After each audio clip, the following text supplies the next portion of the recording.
Do you have the Sony 200 to 600 millimeter lens and struggling with focus? We've got a whole bunch of tips for you today. So these are some things that Steve and I have learned over the last couple of years. We both have the Sony 200 to 600 millimeter lens that we use for all kinds of things. And we have noticed there's some finessing that sometimes needs to be done. I have the Sony A1. He shoots primarily with the Sony A7R IV, which is where we've heard the most people kind of have some gripes about it. So we want to give you a bunch of tips for getting good focus with these lenses. Right, Steve? Yes. Yeah. We got some good ones that you probably didn't think about. So what is number one? Always good tripod. Good sturdy tripod.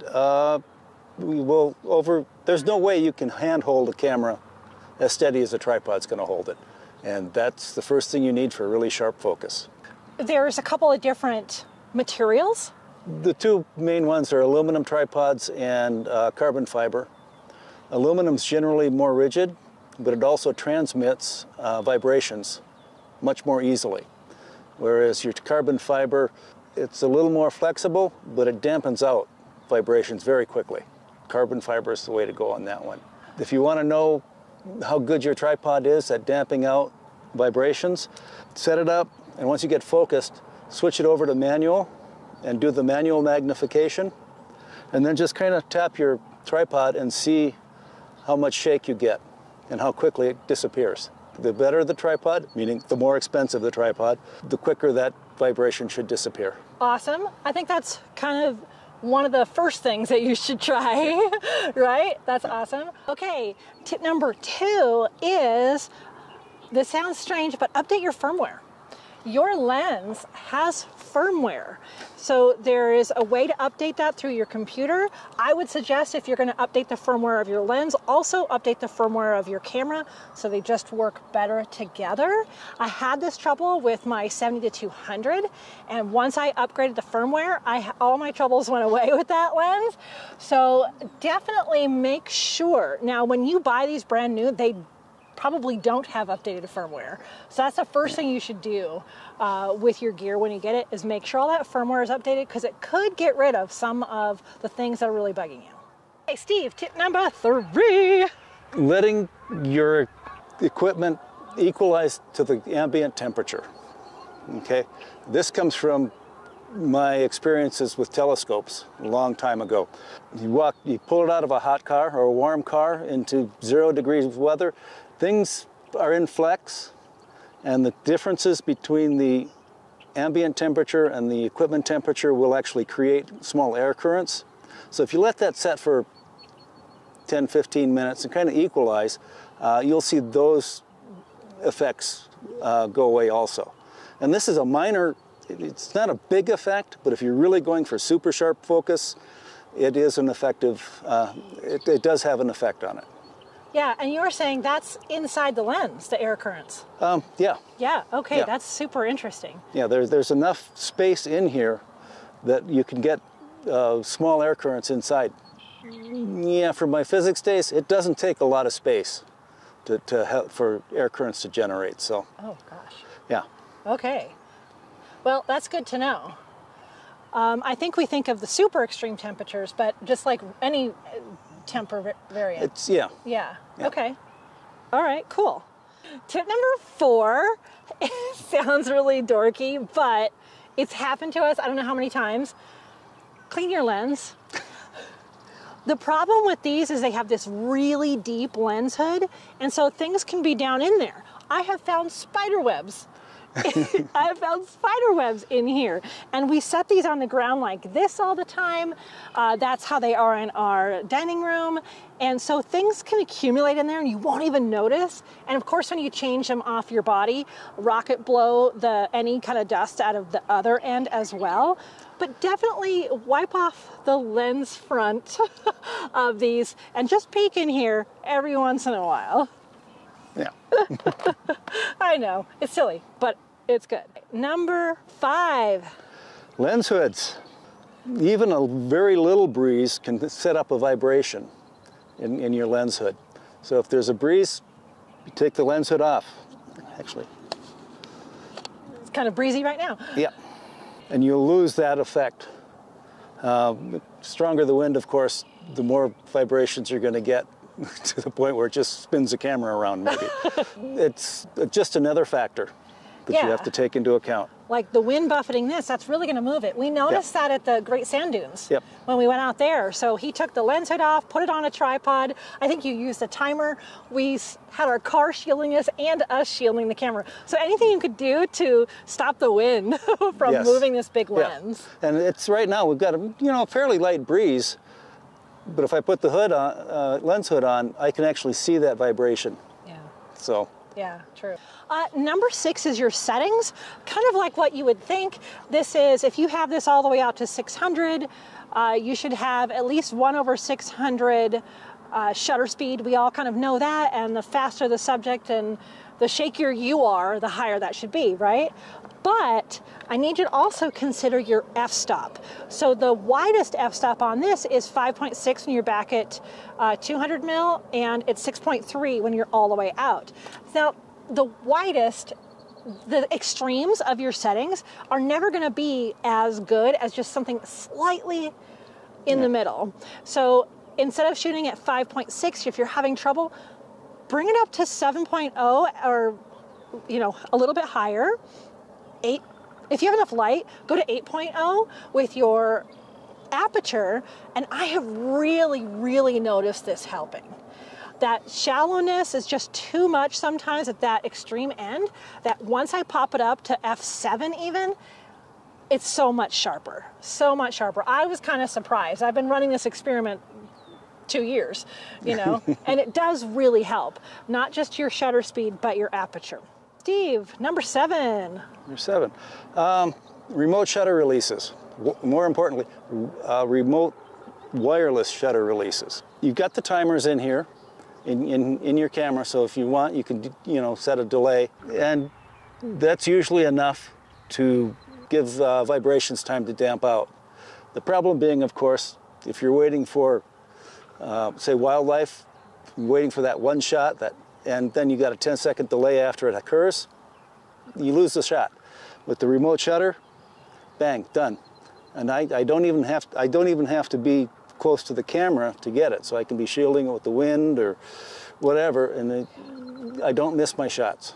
Is the bottom line there, and I still don't incur any extraneous vibrations in the camera setup. Okay. No matter how steady your hands are, you can't push that shutter release without vibrating the camera. So. Yeah, and today we're out at a perfect example of this. This is our favorite heron rookery tree, and if he had this pointed up there with his remote, then he knows as soon as a bird takes off from that nest, he just clicks the remote. Perfect example of that. Yep. Yeah. Okay, so remote shutters. That's awesome. Where are we? Let's see. Oh, that was 7. Okay. Oh, number 8 is avoiding heat distortion. So you've all seen those movies where a car is driving off into a desert and there's all these weird heat waves. Well, that's heat distortion, like making that all wobbly and weird looking. That happens with these too. So really do what you can to avoid that, which is maybe don't go out at noon like we are now, because you're gonna have more of that heat in the air to kind of go through, because we're usually zooming in kind of a long ways with these lenses. That's the point. So if you go a little bit earlier in the day, like sunrise, sunset, depending on the time of year, you're gonna have a little better chance. Also, try not to shoot all the way across like asphalt or your car hood. If your car just turned off, if you're propping yourself up on your car hood, you're gonna get that heat distortion from the heat of the car if there's other sources of heat around.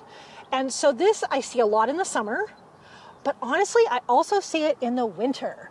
So when the bald eagles are on the ice and it's a sunny day, which we often have here in Colorado, that sun is gonna bang down on the white ice and shoot right back up, and you're going to have terrible pictures. And so what we tend to do is like, oh, there's an eagle way over there, so we're putting a ton of distance, and maybe it's a little bit later in the day and it's on ice, and so you don't think about heat distortion, but you're gonna get it. So really consider heat distortion, time of day, temperature when you're out photographing, because that will ruin the focus of your images. Okay. Steve, number 9. Number 9, dew. Now we live in Colorado. It's pretty dry usually. And so we don't have to worry about dew a lot. But I've been in Minnesota and Kansas and other places out east, Illinois, where dew is a big problem. And one of the quickest, easiest ways you can do to help minimize dew on your lenses is actually have a decent lens hood.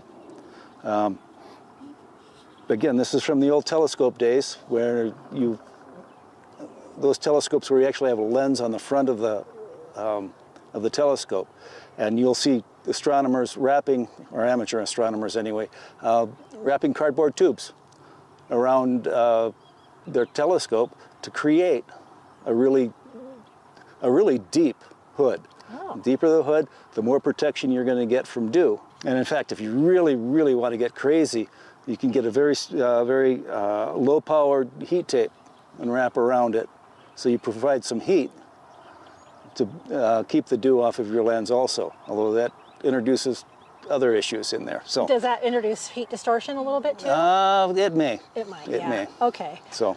But if you're a really wet place. Yeah. It's that, or have your lens covered with dew. Yeah. And when you're taking, especially photos with the long shutter interval, yeah, dew can build up, and yeah, it gets a little dicey, but yeah. Dew is a worse problem than anything else. Well, and this could really affect you if you're out there backpacking or camping overnight somewhere, right? Especially in damper areas, or that very first thing in the morning. We do get dew if it's just the right conditions here.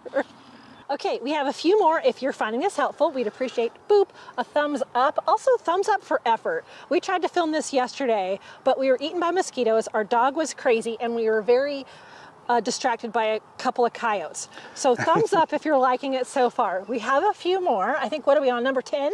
Oh, do what you can to fill the frame with your subject. I was just talking about how we tend to we have a long lens. We can get that bird or whatever it is way, way over there, like last night with the coyotes. And it's just not going to focus as well. Obviously, you're going to have that heat distortion there potentially. But what we find is that we're expecting so much from these cameras and these lenses. We think, oh, the A7R4, that's 61 pixels. We can really crop in severely. Yeah, but it's not going to be the greatest focus. And that is one of the things that I think that it's discouraging some people with these longer lens and the A7R4, is that they're not filling their frame with their subject as much as they could. So for me, that means getting as close as you comfortably can, and so that wildlife isn't going to be scared away or you're encroaching on their territory. But also, like, if you just sit still long enough, sometimes those birds will land on a branch close to you. So I was trying this out with the birds on our tree in our backyard. And so if they were just a little bit further away or backlit, it had a much harder problem with focusing. If I had good light and I can fill the frame as much as possible with the subject, much better chance of having an in-focus image. Yes, that makes it a whole lot easier. One of the things to note also about 61 pixel sensor is that the total sensor size is still the same for say the 12 megapixel sensors. It's just the pixels are a lot smaller. And what that also means is that vibrations or fuzziness in the image bleeds over into other pixels much more quickly. So gotcha. It's much more difficult to keep a really fine line without bleeding it over into other pixels. That's a really good point. Yeah. Yeah. Okay. I hadn't even considered that. So that's really awesome. 11 is up to you, Steve. Teleconverters. We use the 1.4 teleconverter a lot. The 2.0, I don't think Sony even recommends using that with the 600. But with the 1.4, all of the hints and suggestions we give you, square them. Don't multiply them by 2, square them. Yeah. Because the teleconverter is just going to amplify them even more. So everything, anything that causes any vibrations, it's a much worse problem with the teleconverter. Yeah. Yeah, and you do need a lot more light, so everything is everything is more extreme. And I think the general consensus is just overall, the images just are going to be a little bit softer with a teleconverter, I think is what, I don't know how much research there is about that, but sometimes that's kind of what you need. And so it's nice to have it, I think. It's a little bit softer, but again, if you take care in doing your photograph, it's probably good enough for most things. Yeah, yeah. So, except pixel peepers. Okay? Don't be a pixel peeper. Nothing's ever good enough for pixel peepers. So the last one, number 12, is to calibrate your lens. And so you can download a chart and you can photograph this chart and it'll tell you if your focal plane is right where it's supposed to be. There is a mark at the top of your camera that says that's where the focal plane is. And so you hear some people say, well, mine is front focusing or back focusing. It means it's not focusing exactly where it should be. So either look into that, or if you're really concerned about your lens, send it in immediately. And I can't stress this enough because we've gotten a lot of comments of people like, well, it didn't work. Don't wait.